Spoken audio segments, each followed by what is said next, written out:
Dawnshard is the latest addition to the Stormlight Archive. It's a novella that takes place between Oathbringer and Rhythm of War. It follows our favourite Thaylen merchant Risen on a trip to Amia to discover, well, something that I won't get into just yet. I really enjoyed Dawnshard so much. I found the humour to be fantastic, the character work was amazing, and the story was mind-blowing. What I really want to dive into today are some of the revelations, some of the secrets, the Easter eggs, the wealth of information we found out in this amazing novella. Let's get right into the video. Hey guys, it's Christian from Lost in Discovery. Welcome back to my channel.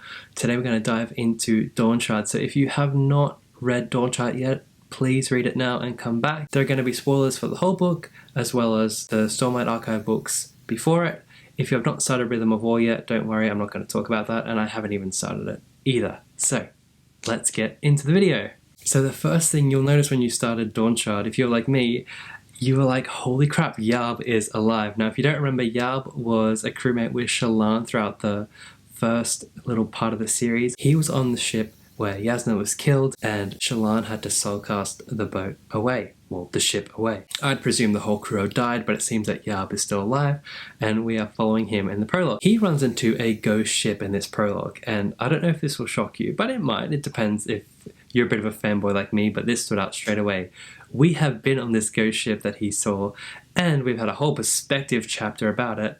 And not only that, this ship went to the same island, the same city, the same destination as where Risen is going in Dawnshard, and I want to tell you a bit about that chapter right now. So that chapter is from an interlude in Oathbringer, and we follow a soulcaster named Kaza, and she's on her way to Amia and looking for the city of Akina because her excessive use of soulcasting throughout her life has started to make herself, her skin, her humanity completely wither away and go into like dust or nothingness.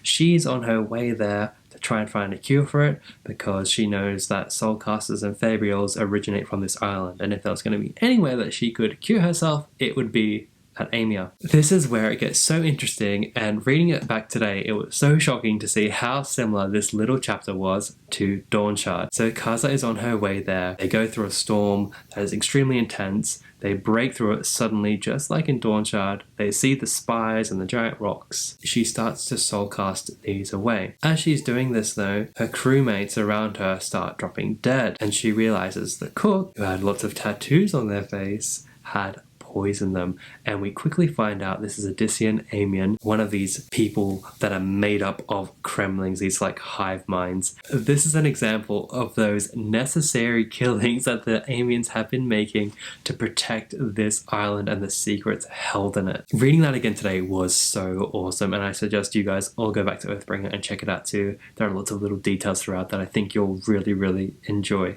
Now, the next huge bit of information that we get in Dawnshard is how bonding with a Spren affects your physical appearance or how you see yourself. We've seen this with Kaladin, how his Shash brand on his forehead, his slave brand, won't disappear, presumably because he still sees himself as a slave.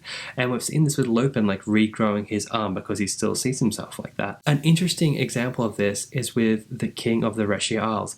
And we met this king in Risen's interlude in Words of Radiance. And in that interlude, even though under the title of the king, she realized that king was a woman. When that same king shows up again in Dawnshard, that character is described as a man.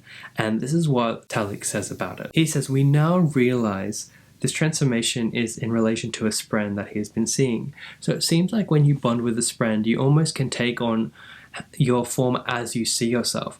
And it seems like this is the first openly transgender character in the Stormlight Archive. I looked this up a bit, and Brandon has commented on this in the past on Reddit. This is what his comment said on Reddit. "The king sees himself as male and wishes to be treated that way, not just in title.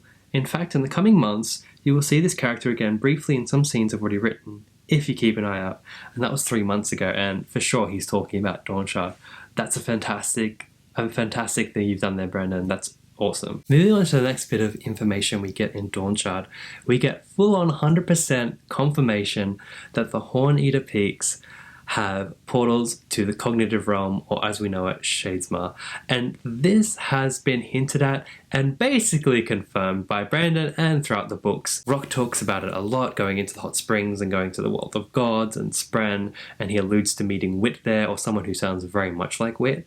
And it seems like this is how world hoppers go from different planets in the Cosmere to Rosha. This is what Cord says to Risen about these portals. The peaks have a portal, Risen, a gateway, a path to the worlds of gods and Spren. She met Risen's eyes. Soon everyone will know, and they will want our land. A portal to the land of Spren is valuable enough to be worth the trip to the peaks. I know we pretty much knew, but it's so nice to get that solid, can't be misinterpreted confirmation of these world hopping, or at least portals to the cognitive realm on Rosha. It seems like the Hornita Peaks and potentially the Pure Lake are the main ways people travel between these worlds. It seems that way. Now, speaking of the lands of Shadesmar and Spren, we learned a lot more about Lux Spren in this book. Now, in Oathbringer, we learned that Lux Spren were actually Mandras, and if you don't remember Mandras, Kaladin and the crew, when they're in Shadesmar, Mandras were these aquatic sort of creatures, almost, that were attached to the ship and kind of guiding them through Shadesmar, getting them from place to place. We learned that these Mandras, or Lux Spren, stay around the Greatshells throughout the book, and also the Sky Eels. And what they do is they seem to help those massive creatures not crush themselves under their own weight. And it seems like they play a massive part in how Risen survived that fall in her interlude in Words of Radiance, where she falls from the giant Greatshell. This is what Risen thinks to herself when she starts to realize this. I know you, Spren, she thought. She should have panicked, should have worried about drowning. Instead, she watched the Spren. How did I fall from so high and not die? Everyone called it a miracle. So it seems like these Spren, these Mandras or Lux Spren, have also affected maybe her weight or the way she fell or broke her fall in some sense. I thought originally that it was the Greatshell itself, but it seems like the Spren played a larger role in keeping her alive that day, and at least saving her besides her legs. Now, let's get to the real chunky stuff, the real big revelations we get towards the end of this book, where it just gets incredibly crazy. So Risen is following those Spren with Cord and finds herself in an underground cavern with a very interesting depiction on the wall. This is what she sees. The peculiar letters were art themselves, crawling around the outside of the exploding sun, which was divided into mostly symmetrical pieces, 4 of them, each in turn broken into 4 smaller sections. Now, without a shadow of a doubt, this is a depiction of the Shattering of Adonalsium. If you don't know, I'll explain to you very quickly what that is. Adonalsium was like a power or a force in the very early years of the Cosmere. It was shattered into 16 equal pieces, or more or less equal pieces, and these 16 pieces are known as shards. And the 16 shards are sort of like the gods or the deities that are overlooking each planet in Brandon Sanderson's Cosmere. So that's basically what Risen was seeing in this depiction there. Now, I just want to really stress, I'm not going to get into spoilers for any other of his Cosmere books. This is purely Stormlight Archive. So if you haven't read other stuff, don't worry, I'm going to keep it very safe in this video. And in this scene, the Dawnshard kind of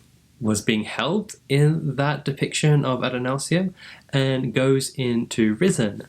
And Nickley, the Amian that's been watching them, is totally freaking out about what is happening here.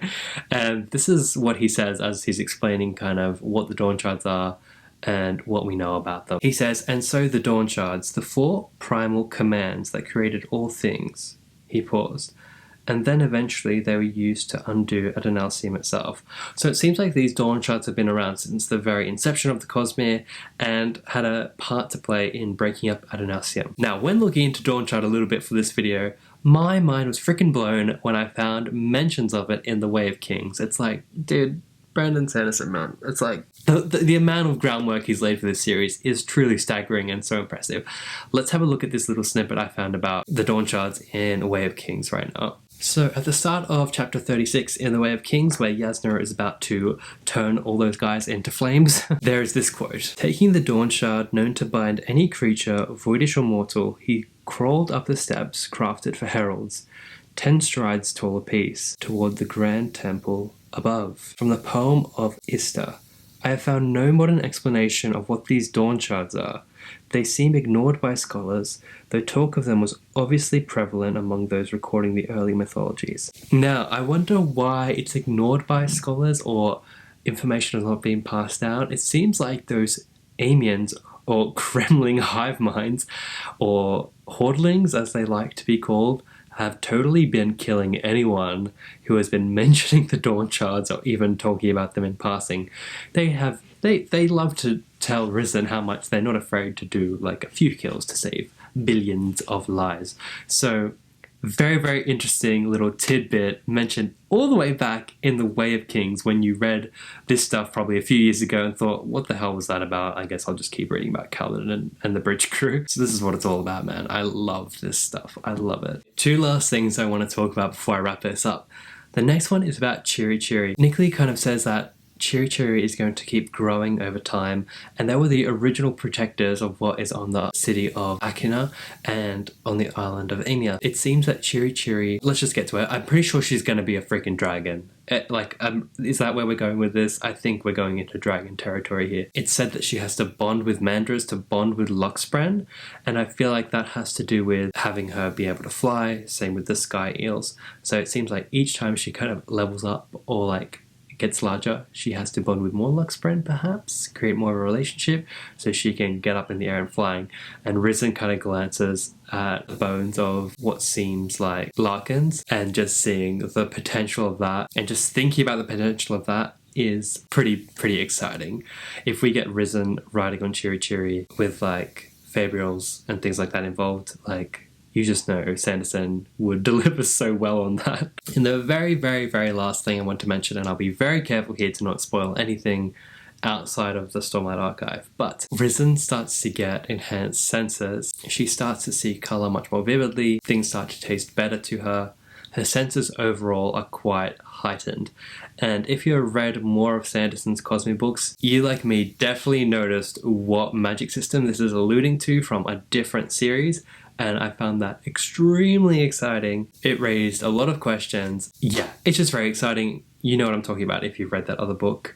I can't wait to see how that plays into things. So the Dawnshard is in Risen. She has it within her. What does that mean? I kind of have no idea. I'm sure it will play massively into the rest of the Cosmi and the rest of the Stormlight Archive. I'd love to hear what you guys thought about what we found out in Dawnshard.